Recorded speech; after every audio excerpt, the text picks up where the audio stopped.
তার জন্য বুঝে শুনে আপনারা পা ফেলবেন। আর একটাই কথা, শেষ কথা, আমি বক্তব্য শেষ করবো, একটু পরে আজান হবে।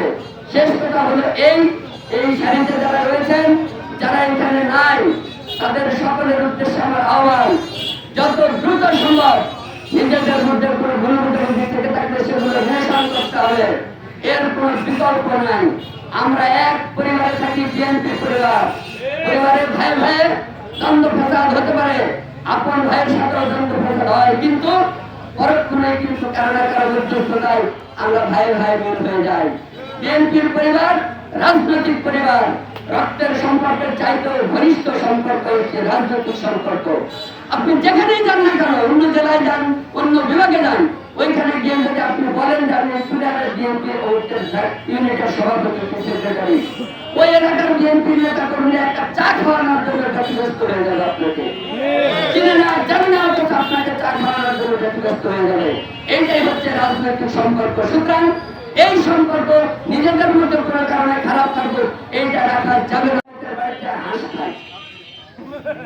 চিন্তা করতে পারেন, নওগাঁ থেকে নেতারা আদমদিঘি যায়, কার বাড়িতে হাঁস খায়, বসে থেকে আন্দোলন বাদ দিয়ে, সেই খবর লন্ডনে বসে থেকে তারেক রহমান রাখেন। বিএনপি, যুবদল, ছাত্রদল, স্বেচ্ছাসেবক দল, শ্রমিক দল, কৃষক দল, যে দলের যত বড় নেতায় হন না কেন, কেউ যদি মনে মনে অপকর্ম করবার কোন ইচ্ছা পোষণ করে থাকেন, মনে মনে পরিকল্পনা করে থাকেন, এই জায়গা দেখে অনেকের মধ্যে লোভের সঞ্চার হয়েছিল এই 16 বছরে। সেই জায়গা থেকে আমাদের সাধারণ মানুষকে বের করে আনতে হবে।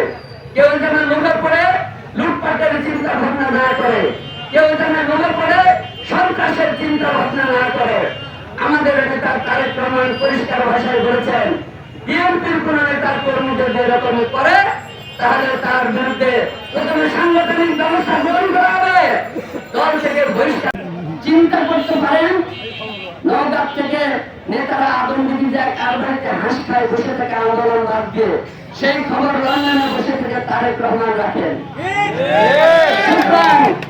বিএনপি, যুবদল, ছাত্রদল, স্বেচ্ছাসেবক দল, শ্রমিক দল, কৃষক দল, যে দলের যত বড় নেতায় হন না কেন, কেউ যদি মনে মনে অপকর্ম করবার কোন ইচ্ছা পোষণ করে থাকেন, মনে মনে পরিকল্পনা করে থাকেন,